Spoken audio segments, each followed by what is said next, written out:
On va se mettre en présence du Seigneur et demander l'appui de la Vierge Marie. Au nom du Père, du Fils et du Saint-Esprit. Amen. Je vous salue Marie, pleine de grâce, le Seigneur est avec vous. Vous êtes bénie entre toutes les femmes, et Jésus, le fruit de vos entrailles, est béni. Sainte Marie, Mère de Dieu, priez pour nous, pauvres pécheurs, maintenant et à l'heure de notre mort. Amen. Voilà. Donc on va commencer peut-être par, vous pouvez vous asseoir, on va commencer par les questions. Il y a d'abord une question logistique pour le dimanche des rameaux. On vous avait précisé que ce serait le samedi des rameaux, donc le samedi 27, si je ne dis pas de sottises. C'est ça, c'est le dimanche 27, le samedi 27. Et en fait, il y a un mariage à 16h. Donc ça ne se fera pas à 15h, mais à 14h. Le samedi, voilà, pour avoir le temps de faire l'enseignement et puis ensuite de laisser l'église pour que le temps de la préparation du mariage, ils en ont pour à peu près 1 heure. Donc on commencera à 14h le samedi 27. Puisque effectivement comme le 28 c'est les rameaux, c'est une messe qui est particulièrement longue et on a vu déjà par exemple aujourd'hui on a terminé la messe, il était 13h passées, donc on n'aurait pas le temps de le faire le dimanche des rameaux. Voilà. Et puis en plus il faut commencer plus tôt la messe du soir. Voilà. Donc ça c'est un premier aspect logistique. La deuxième chose sur laquelle on avait eu un certain nombre de remarques, c'était sur l'insistance sur la famille, le paradoxe sur la famille dans la partie d'évangile qu'on a lue la dernière fois. En fait, évidemment et la doctrine sociale de l'Église depuis Léon XIII nous le dit, la famille est la cellule de base et l'église domestique. Donc il ne s'agit pas du tout de dire que la famille n'est pas importante et qu'il faudrait s'en séparer ou s'en détacher. Mais il y a quand même, et il faut l'entendre, on revient sur la question de la radicalité de Jésus. Il y a aussi, et on le voit dans Luc, au chapitre 12, où Jésus rappelle qu'il est venu pour jeter un feu sur la terre et combien je voudrais qu'il soit déjà allumé. Et il nous dit qu'il est venu apporter la division. Désormais, il y a 5 personnes dans une famille, elles seront divisées 3 contre 2 et 2 contre 3, le père contre le fils et le fils contre le père, la mère contre la fille et la fille contre la mère. Et alors, il ne s'agit pas de souhaiter la division, évidemment, dans une famille, mais de savoir, en fait, qu'on a une deuxième famille, on rentre dans une deuxième famille avec le baptême, qui est la famille des enfants de Dieu, et que cette famille-là a toute son importance. Alors, si notre famille de sang est à l'intérieur de la famille des enfants de Dieu, tout est parfait, et il n'y a pas besoin de les opposer. Si certains en revanche ne sont pas dans la famille des enfants de Dieu, et ça peut arriver, on peut prier et faire en sorte d'être missionnaire envers notre propre famille, évidemment, c'est une première chose, mais c'est aussi comprendre qu'on est aussi membre de cette deuxième famille qui est la famille des enfants de Dieu et qu'elle est extrêmement importante. Et c'est ça que Jésus veut nous dire. Et il faut se rappeler que le rôle de la famille au moment de Jésus, à l'époque de Jésus, est extrêmement importante puisque en fait la famille c'est tout. C'est-à-dire que sans votre famille vous êtes seul et vous êtes sans ressources puisque tout dépend de la famille. Tout est organisé autour de la famille et du clan. Donc ce à quoi nous appelle Jésus, c'est pas forcément à sortir de notre clan, notre famille, encore une fois, mais à bien comprendre qu'il y a une autre famille qui nous attend, il y a une autre famille qui est la plus importante et qui est celle des enfants de Dieu. Et à vivre cette familiarité avec ses frères. Et c'est le premier enjeu missionnaire, puisque on voit bien et c'est ce qui est dit dans l'évangile de Jean, c'est à l'amour que vous portez les uns pour les autres qu'ils reconnaîtront que je suis le Seigneur. Et pareil, voyez comme ils s'aiment.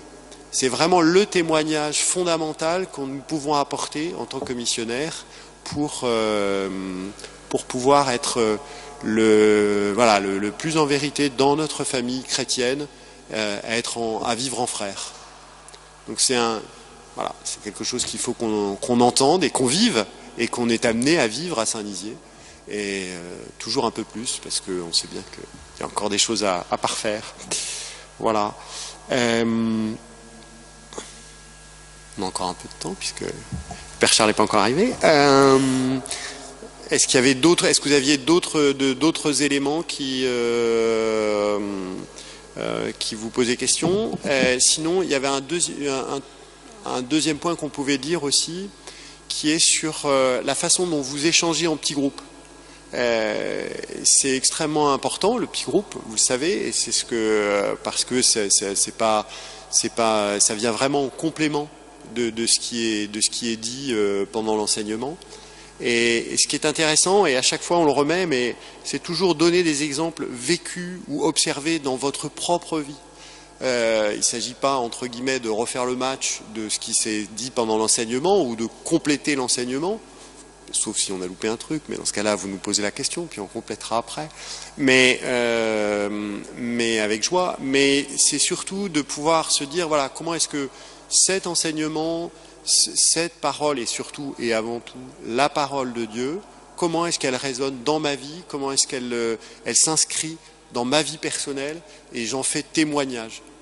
Ce qui fait d'ailleurs que la réponse qu'on peut apporter aux questions quand on est dans un groupe n'apporte pas forcément à débat. Il ne s'agit pas de débattre si un tel ou une telle a raison ou a compris le message. C'est la façon dont elle le reçoit, et la façon dont elle le reçoit nourrit ma propre réception de ce message. Parce qu'on n'a jamais fini de comprendre et de sonder le mystère de la parole de Dieu.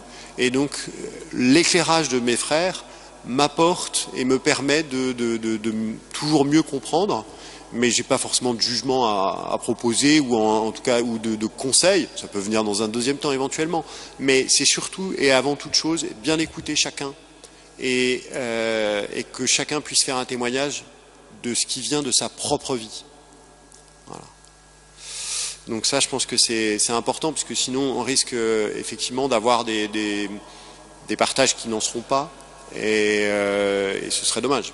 Et donc, puisque c'est ça l'objectif de la deuxième partie du parcours, pour que à l'intérieur de ma vie, je fasse une relecture qui me permette de trouver ce sur quoi résonne à la fois la parole et l'enseignement que j'ai reçu. Voilà. Donc, on va attendre le Père Charles, qui ne devrait plus tarder, normalement. 15h13, c'est mon horaire, normalement. Donc, il sait, il va arriver. Donc, on va l'attendre. Sauf si vous voulez que si vous avez une question, un point à soulever, c'est le moment jamais.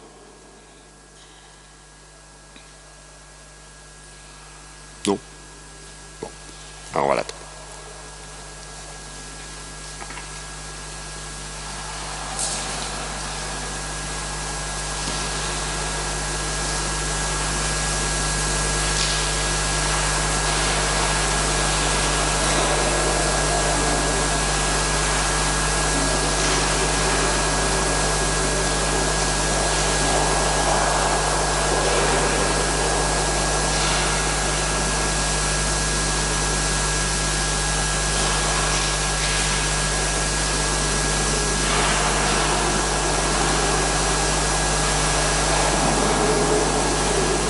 C'est dur, hein,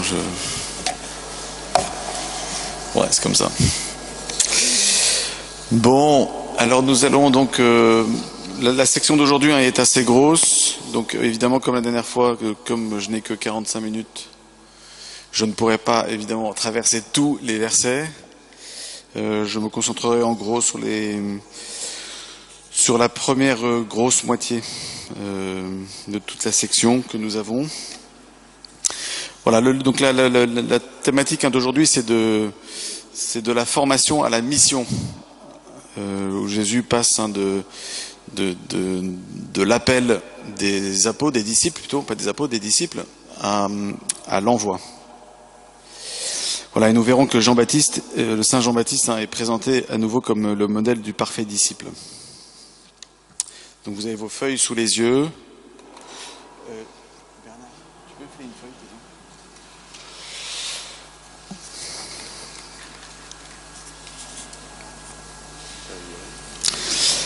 Merci. Voilà, donc on a vu que quand Jésus appelle ses disciples, il va les former, il va prendre du temps avec eux.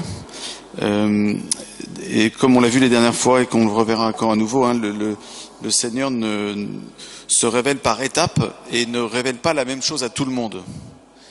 Et ça, c'est important. On le voit clairement dans l'évangile de Marc, les miracles qu'il va faire, par exemple. Je pense à la tempête apaisée. Je pense au démoniaque gérasénien qu'on a aujourd'hui, la guérison de la femme hémorroïs, la résurrection de la fille de Jaïr.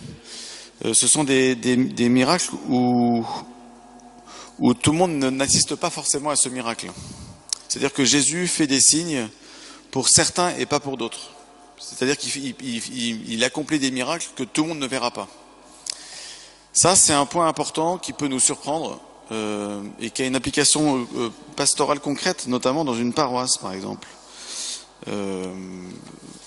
On ne propose pas la même chose à tout le monde. Tout le monde est bienvenu, mais on n'en est pas tous à la même étape. Ce matin, par exemple, j'ai célébré les scrutins, le deuxième scrutin des 4 catéchumènes. Vous n'allez pas proposer la même nourriture spirituelle, la même formation à des catéchumènes qu'à des gens qui se préparent au mariage, qu'à des, je sais pas moi, des personnes âgées qui ont 50 ans de vie chrétienne dans les pattes, que des gens qui veulent découvrir la doctrine sociale de l'Église. Vous voyez, donc on n'a pas tous les mêmes besoins au même moment. Et Jésus va mettre en place une formation diversifiée selon les besoins de chacun. Ça peut paraître surprenant parfois, mais en fait c'est assez important de réaliser que dans un projet pastoral, encore une fois dans une paroisse par exemple, puisqu'on est dans une paroisse, on va pas proposer la même chose au même moment à tout le monde. C'est ce qu'on appelle il y a un chemin en fait. Il y a un terme qui revient souvent dans la bouche du pape François, c'est chemin. Processus aussi, un peu il l'utilise. Mais chemin, c'est le premier mot qu'il a sorti une fois nommé pape. Caminare, caminare, caminare. Cheminer, cheminer, cheminer. En fait, quand il utilise ce terme, le pape veut dire qu'il y a un début, un milieu, une fin, quoi. Vous voyez, c'est tout bête, mais ça veut dire qu'on n'a pas besoin de la même chose à chaque étape pour tout le monde. Saint Paul utilise l'image de la nourriture liquide pour les bébés et puis de la nourriture solide pour les adultes. Vous n'allez pas donner un bon steak américain, T-bone, un beau truc de 800 grammes, là, vous n'allez pas donner ça à un nourrisson, quoi. Il va le lécher peut-être, mais il ne pourra pas le manger. Donc on adapte la nourriture en fonction de l'âge dans lequel on est et en fonction du besoin spirituel dans lequel on est. Ça a aussi une autre implication en pastoral, c'est que on va pas proposer les apostolats en râteau, quoi. Au sens où, comme du foin pour les bêtes, là, donc on va aller servez-vous, donc on va mettre tout ça devant vous, là, comme un supermarché, et puis chacun va servir, il va prendre ce qu'il veut. Non, il y a quand même des étapes dans notre vie chrétienne. D'ailleurs, ce que vivent les catéchumènes, c'est très précis. Il y a des étapes, même les différents scrutins.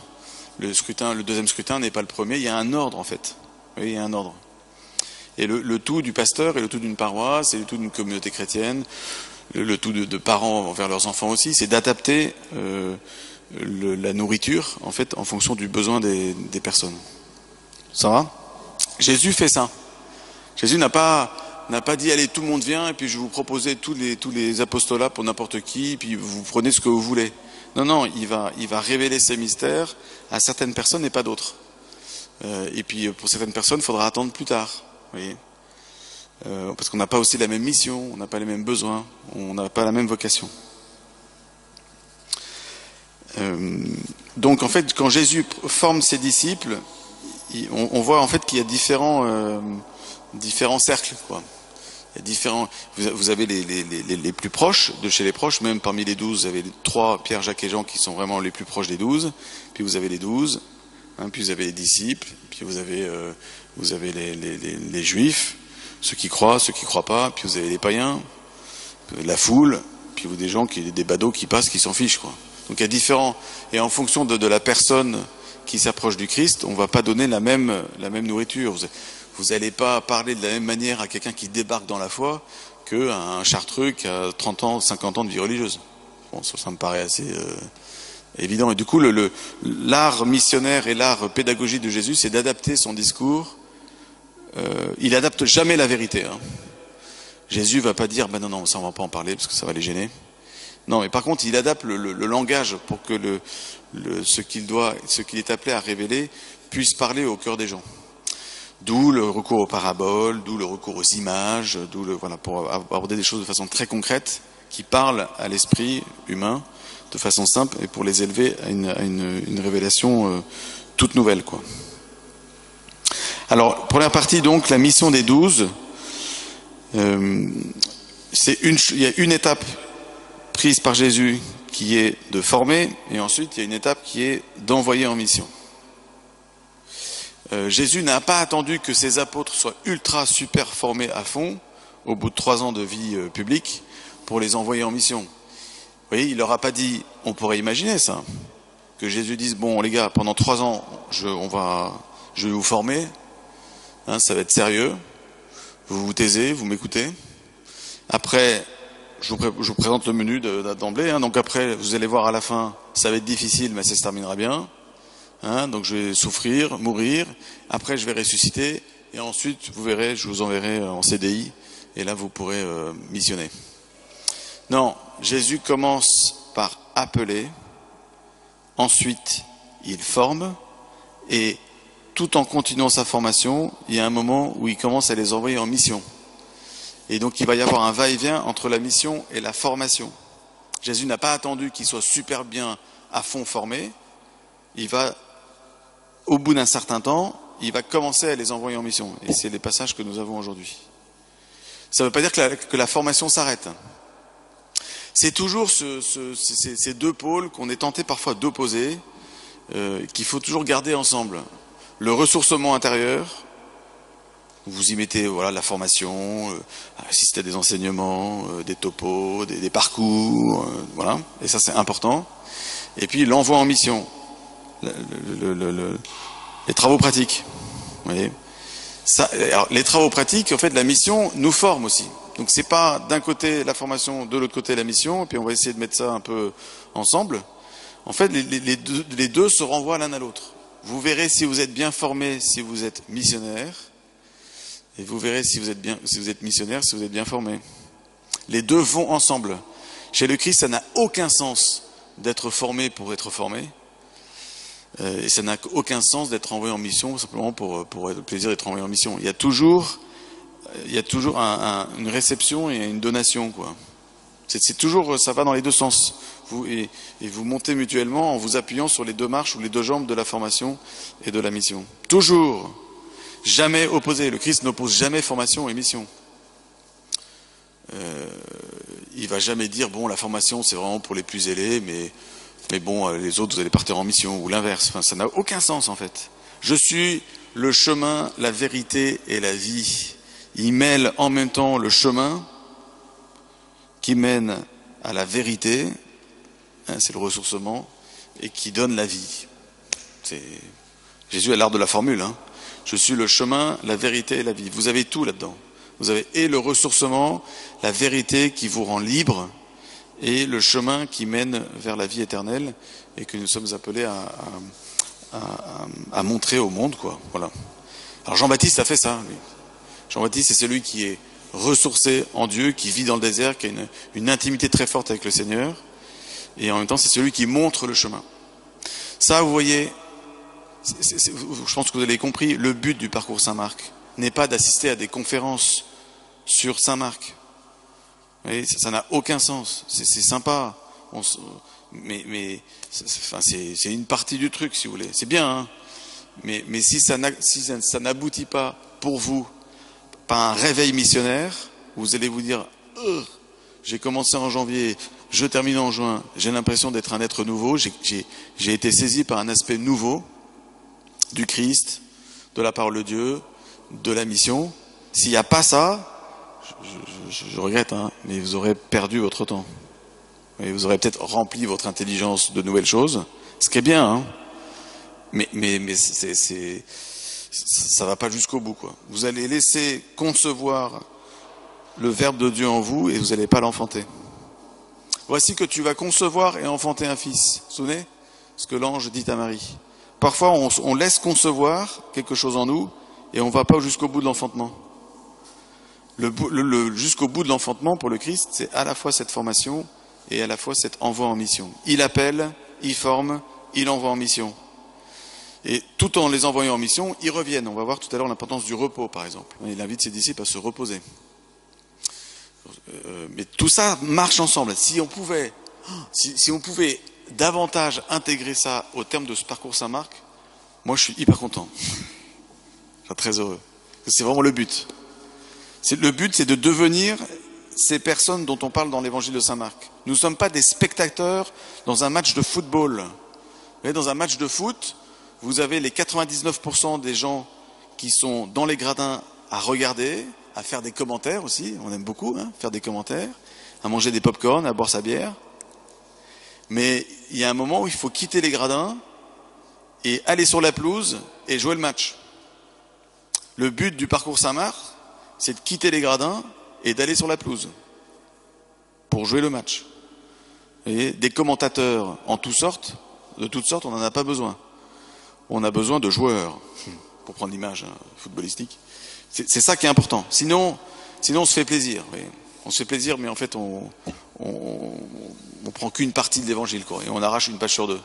Non, il y a à la fois le ressourcement et à la fois la mission, l'appel et l'envoi. Quand vous regardez l'enseignement des papes, je sais pas, prenez tous les papes du XXe siècle pour ne prendre qu'eux, ils disent tous la même chose, hein, avec leur génie et leur charisme propre, mais à la fois de se former, de se laisser enseigner par la parole de Dieu, parce que nous ne sommes pas des gens qui annoncent une théorie ou un système, nous annonçons une personne qu'on a rencontrée.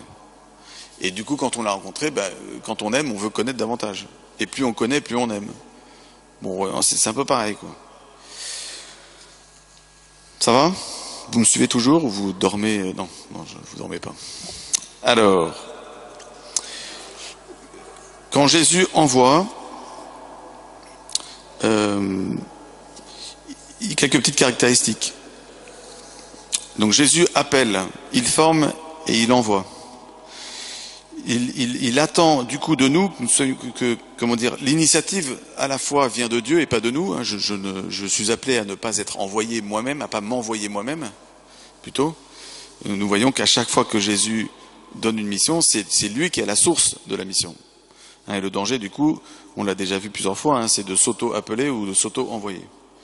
Il y a parfois, on le verra aussi, après la guérison du possédé là, de Gérasénien, le danger, c'est de s'envoyer soi-même en mission.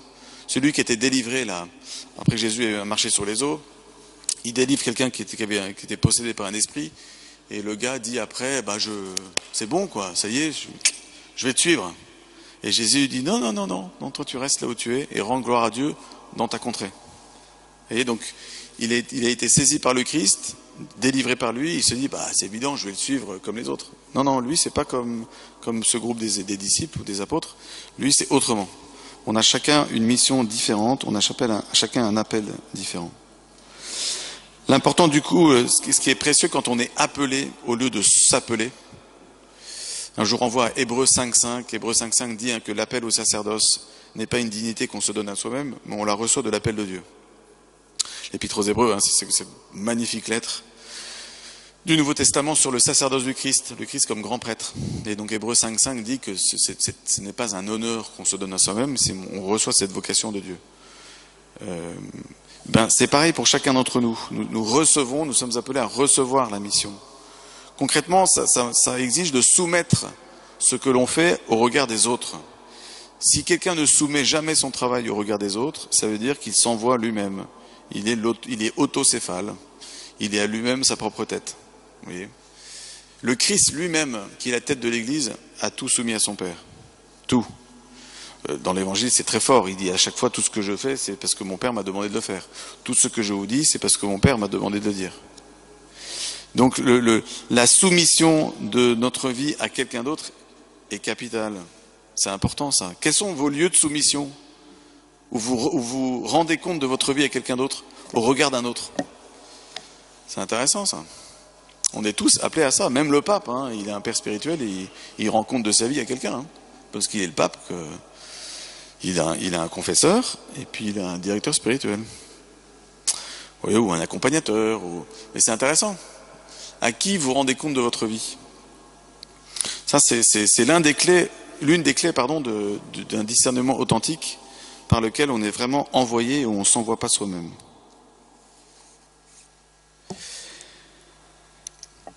Elle est garante, cette soumission mutuelle, c'est ce fait d'être envoyé en mission au lieu de s'envoyer soi-même.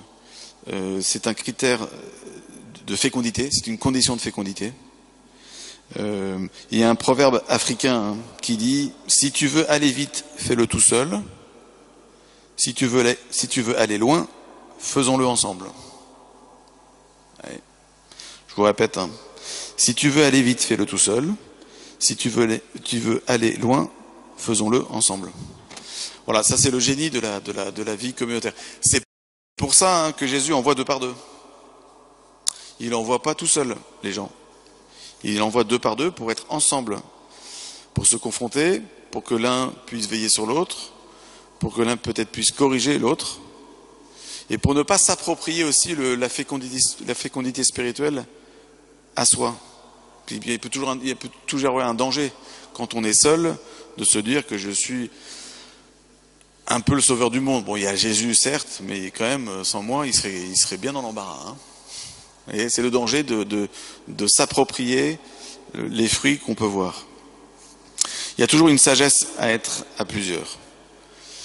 C'est difficile, C'est difficile parce qu'il faut se supporter mutuellement. Ce que dit saint Paul, supportez-vous mutuellement. Il ne parle pas que aux personnes mariées, il parle à tous les membres de l'Église. Vous voyez, dans la vie communautaire, évidemment, tout n'est pas simple, sinon ça se saurait. En même temps, il y a une fécondité propre à la vie commune qu'il n'y a pas avec quelqu'un qui fonctionnera tout seul.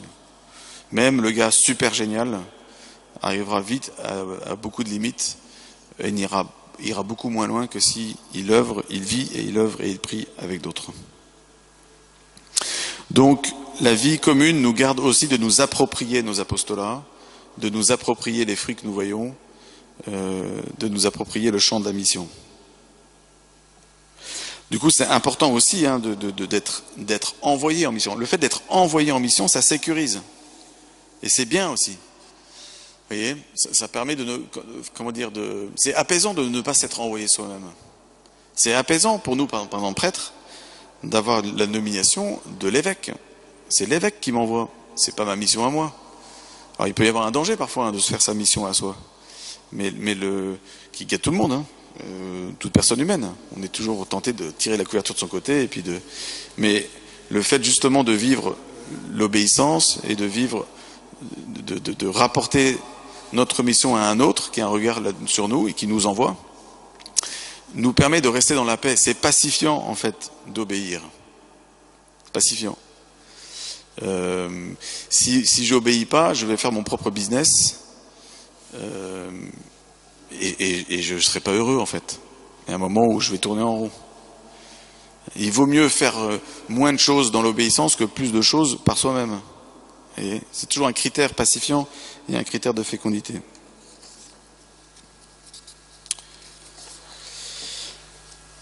Alors le retour de mission. Le retour de mission au verset 6-30. Ça qui est très fort, c'est que le Seigneur invite ses apôtres après avoir été envoyé en mission, et je reviendrai après sur l'épisode de Jean-Baptiste. Hein. Là, je fais un saut au verset 6-30. Les apôtres se réunirent auprès de Jésus et lui annoncèrent tout ce qu'ils avaient fait et enseigné. Il leur dit, venez à l'écart dans un endroit désert et reposez-vous un peu. De fait, ceux qui arrivaient et ceux qui partaient étaient nombreux et l'on n'avait même pas le temps de manger. Alors, ils partirent en barque pour un endroit désert à l'écart.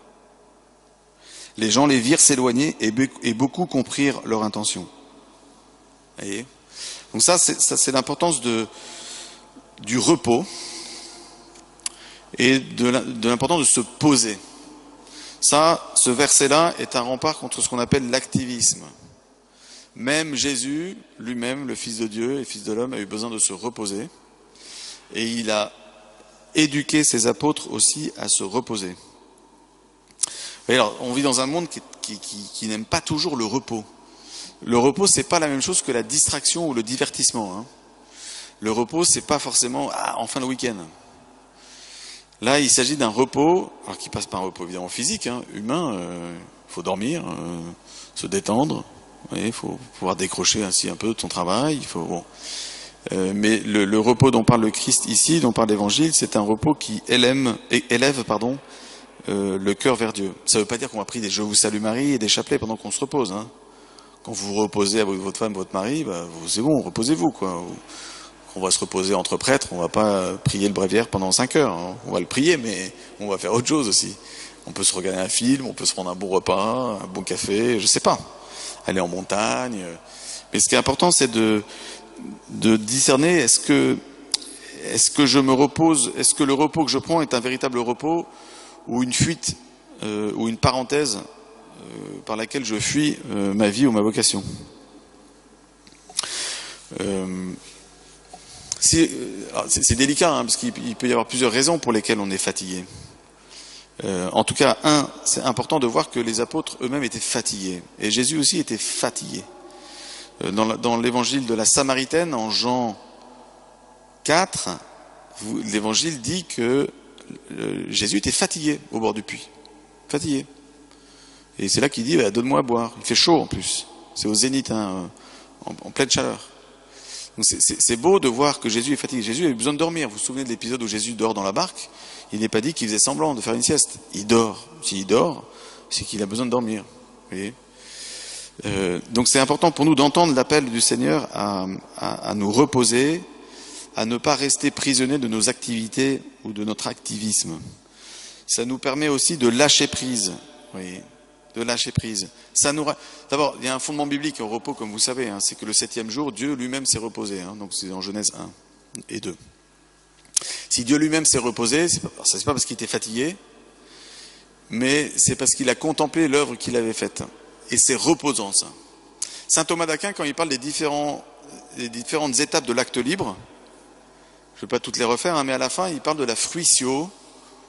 La fruitio, c'est la jouissance du bien accompli, quoi. Vous êtes heureux et vous vous reposez dans le bien accompli. Et c'est la joie de l'intellectuel qui a contemplé la vérité. C'est la joie du philosophe qui creuse son discernement et qui avance dans la réflexion, la recherche du vrai. C'est reposant, ça. C'est la joie du prêtre qui confesse et qui est le témoin de gros poissons qui retournent dans le filet du Sauveur. Ça, c'est reposant, ça. Et une fois, je me souviens d'un prêtre, c'était en vacances, j'étais séminariste, en plein été, et puis je lui ai demandé d'entendre ma confession. Alors le prêtre m'a dit, c'était un vieux père, c'était dramatique. Il m'a dit, d'accord, je vais aller chercher mon rituel. Vous vous rendez compte? C'est-à-dire qu'il confessait tellement pas qu'il avait oublié la formule d'absolution. C'est dramatique. En même temps, je pense que mystérieusement, ça lui a fait un bien fou, en fait. Est-ce que le prêtre est fait pour pécher? Avec un accent circonflexe. Vous voyez? Ça, c'est reposant. Ça peut être fatigant, mais très reposant. Ça peut physiquement ne pas être fatigant, mais pas du tout reposant. Et c'est pas parce que je vais m'enfiler la trilogie de Star Wars que ça va me reposer. Ça va me fatiguer, je vais avoir la tête cassée. Vous voyez. Donc le discernement pour nous, c'est de savoir qu'est-ce qui me repose. Ça veut dire qu'est-ce qui me met en paix. Vous voyez. Donc, la mission peut reposer. L'évangélisation peut reposer. La lecture de la parole de Dieu, la méditation peut reposer. L'Eucharistie peut reposer. Une sieste peut reposer. Tout ça, d'ailleurs, on peut le faire ensemble. Enfin, il y a un moment pour dormir et puis un moment pour aller à la messe. Hein. Vous ne faites pas votre sieste pendant la messe quand même, mais du coup, pour nous, l'enjeu, c'est comment je discerne chez moi les bons repos et les mauvais repos. Alors, il y en a qui ne veulent pas se reposer. Il y a deux types de personnes, qui ne veulent pas et il y en a qui ne savent pas. Ceux qui ne veulent pas, en anglais, on appelle ça des workaholics. Ceux qui sont les alcooliques du travail. Ils sont des drogués du travail. Ils ne peuvent pas s'arrêter. C'est compulsif. Il faut faire de l'action pour l'action. Sinon, ils ont l'impression de ne servir à rien. Alors, c'est pour ça aussi que le Seigneur nous invite à lâcher. Parce qu'en fait, comme on le dit souvent, hein, les cimetières sont remplis de gens indispensables. Je ne suis pas indispensable pour la mission.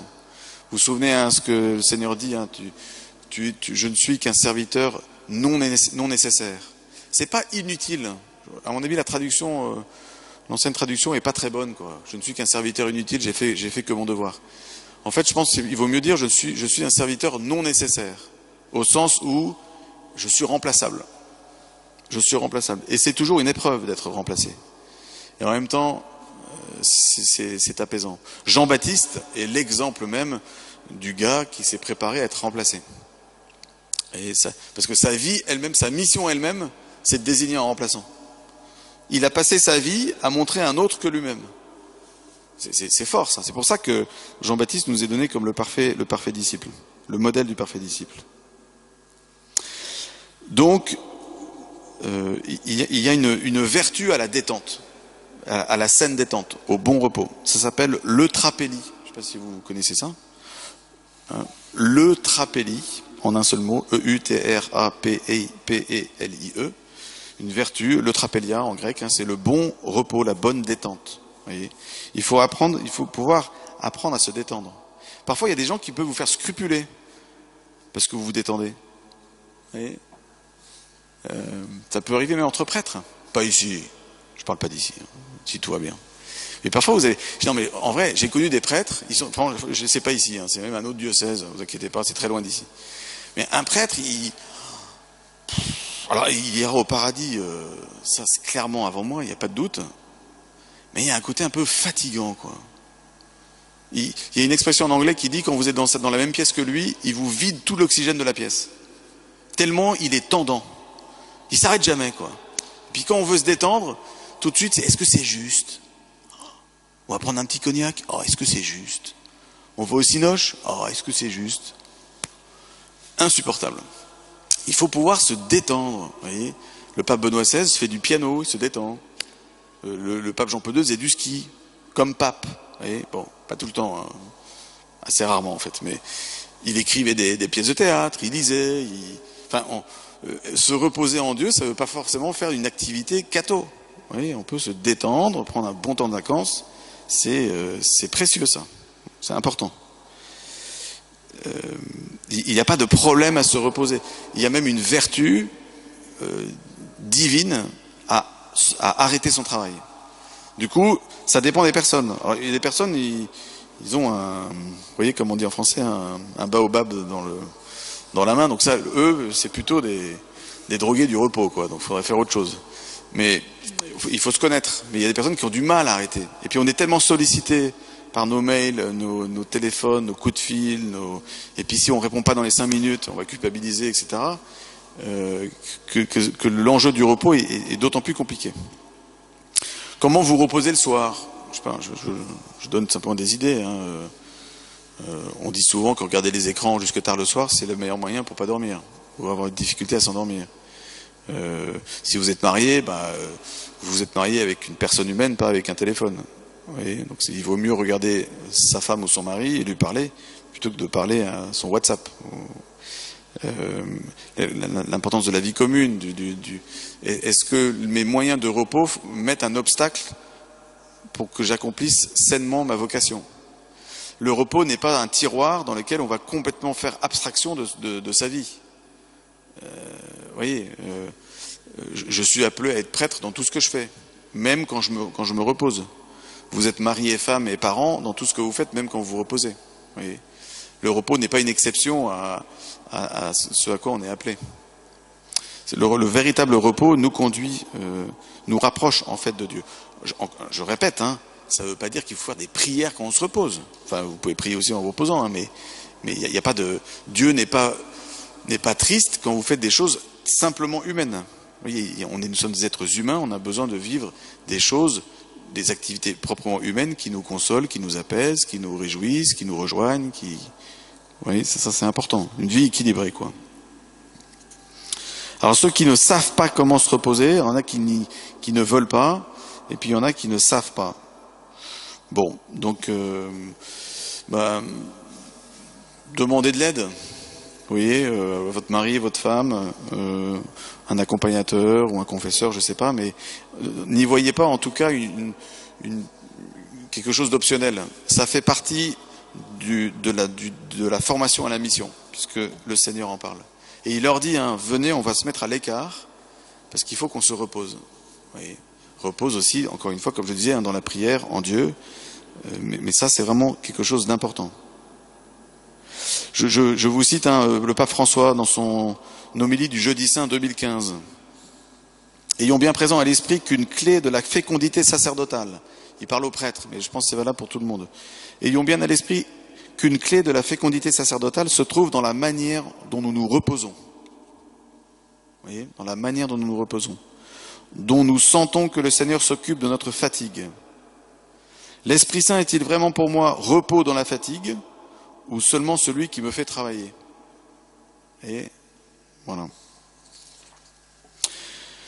Alors du coup, il vaut mieux programmer son repos, anticiper, même de manière très concrète, avoir un horaire. Voilà, à partir de telle heure, non, je vais arrêter telle activité. Voilà.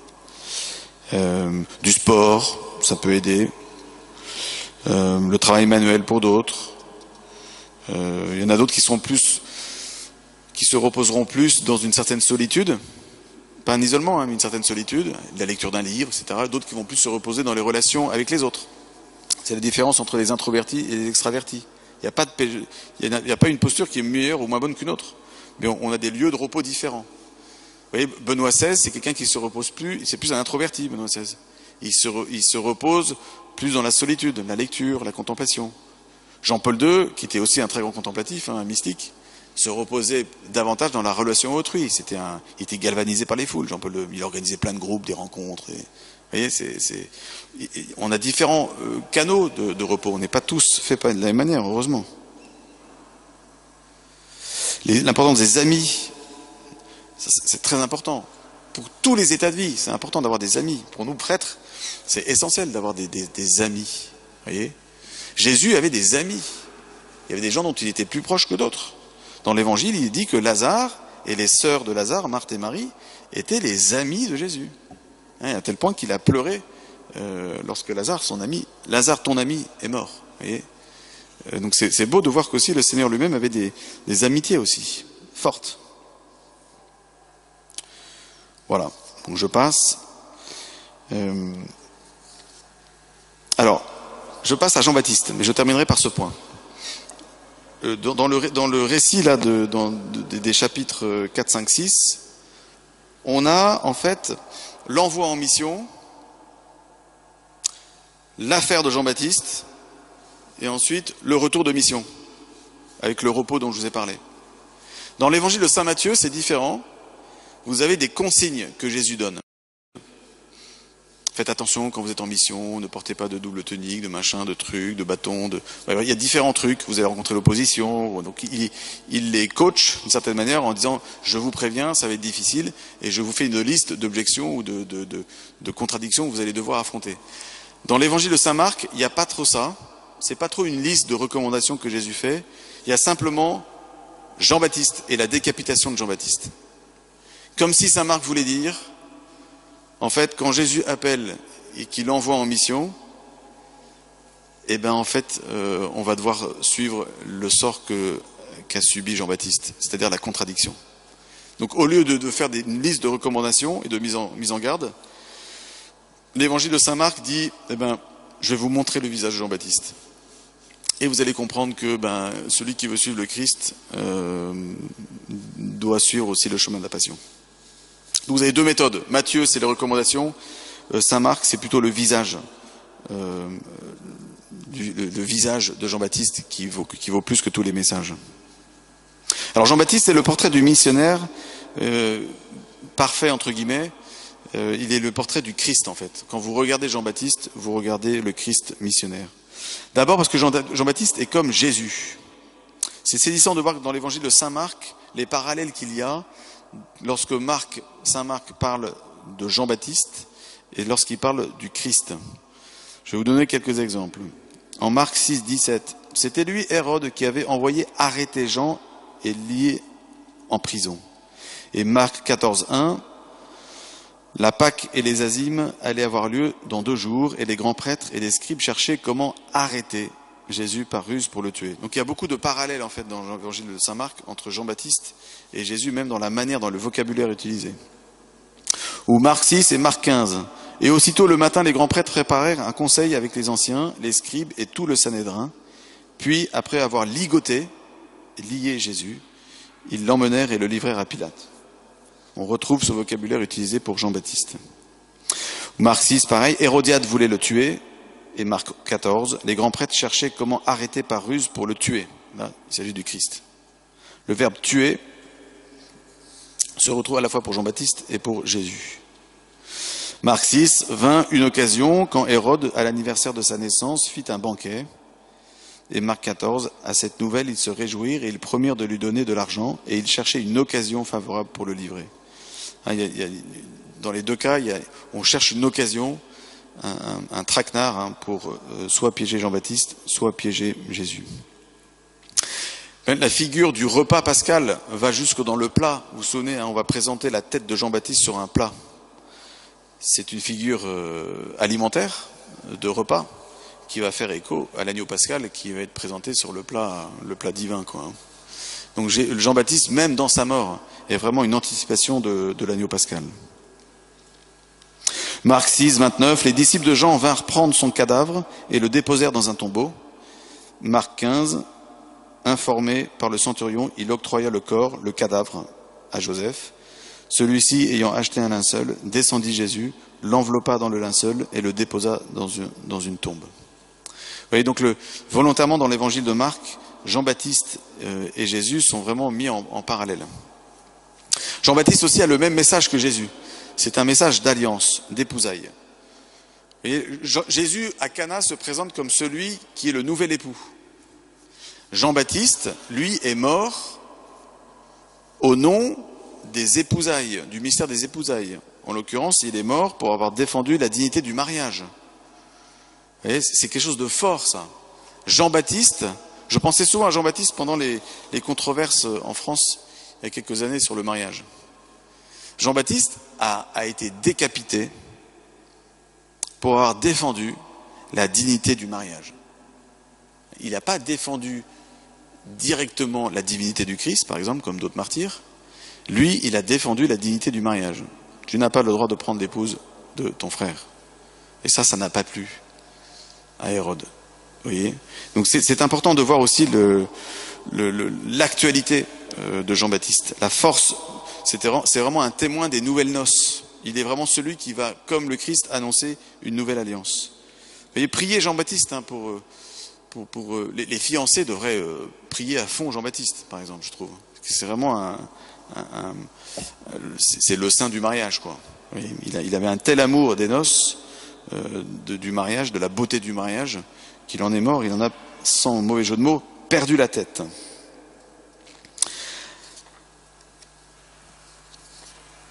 Alors, la mort d'Hérode, la mort de Jean-Baptiste est intéressante aussi pour nous de voir comment la croix et à quel point la croix est présente dans la vie du disciple. Si saint Marc nous parle, alors qu'il parle de la question de l'envoi en mission, et de l'appel et de l'envoi en mission. Pourquoi pourquoi saint Marc parle-t-il de Jean-Baptiste à ce moment-là? On a parlé de Jean-Baptiste dans le premier chapitre, vous vous souvenez, quand on a commencé l'évangile. Pourquoi il le rebalance ici au chapitre 5, 6? C'est bizarre. On a l'impression que ça sort de nulle part.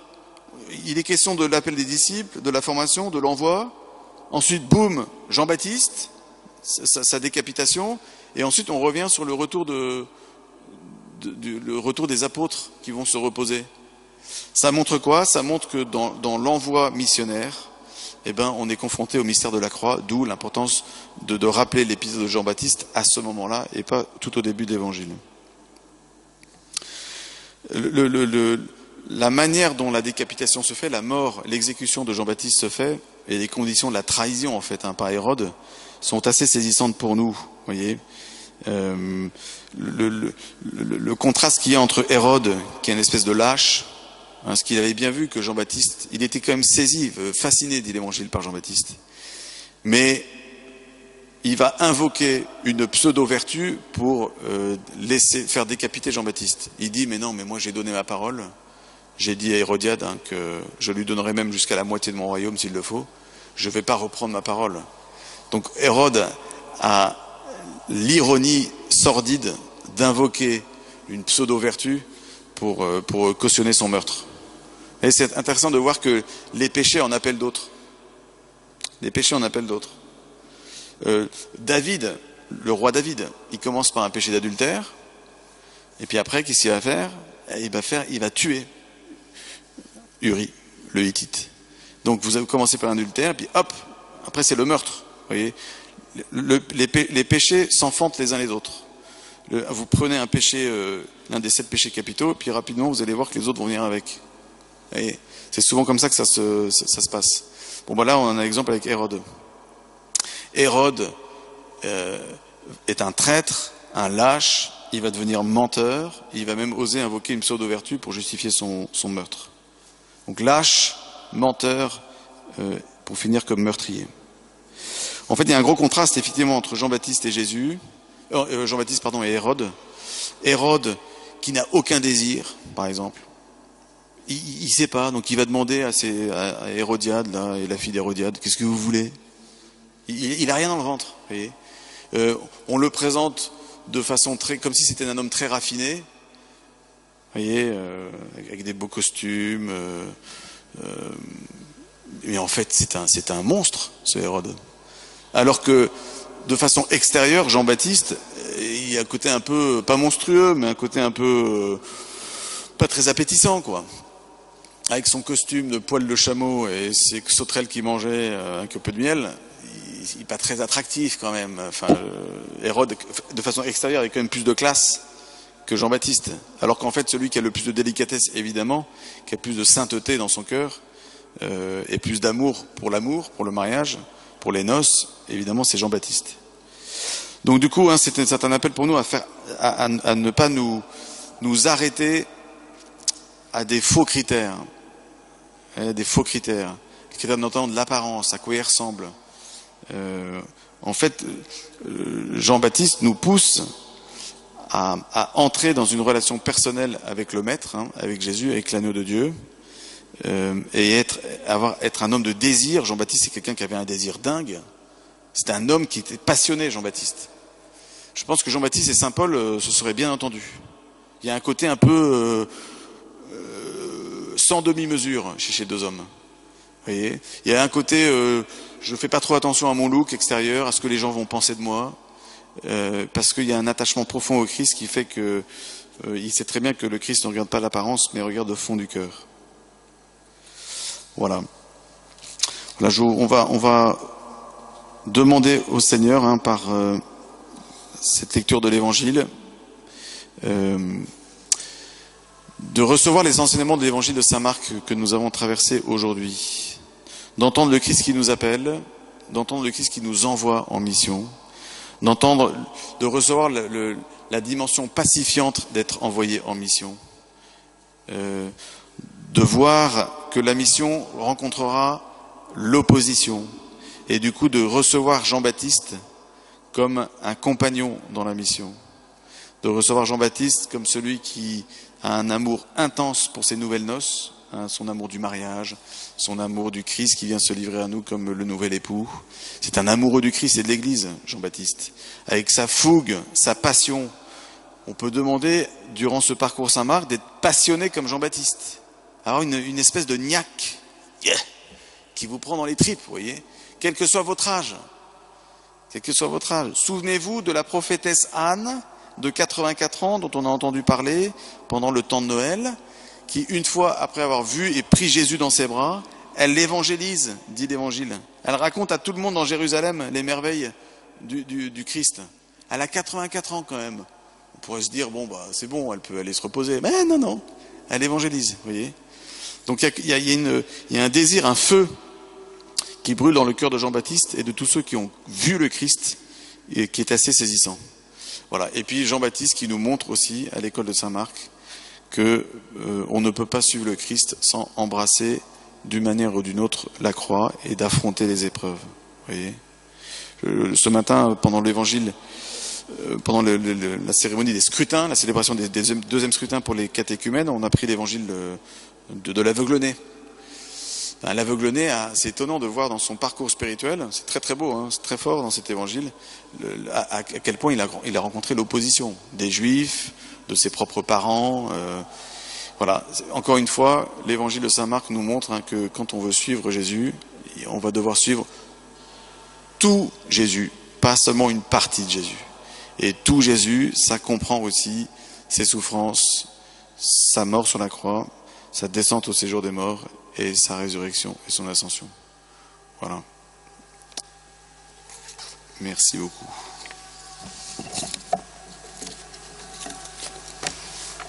Je laisse Bernard conclure. Merci. C'est relativement bref. Deux choses.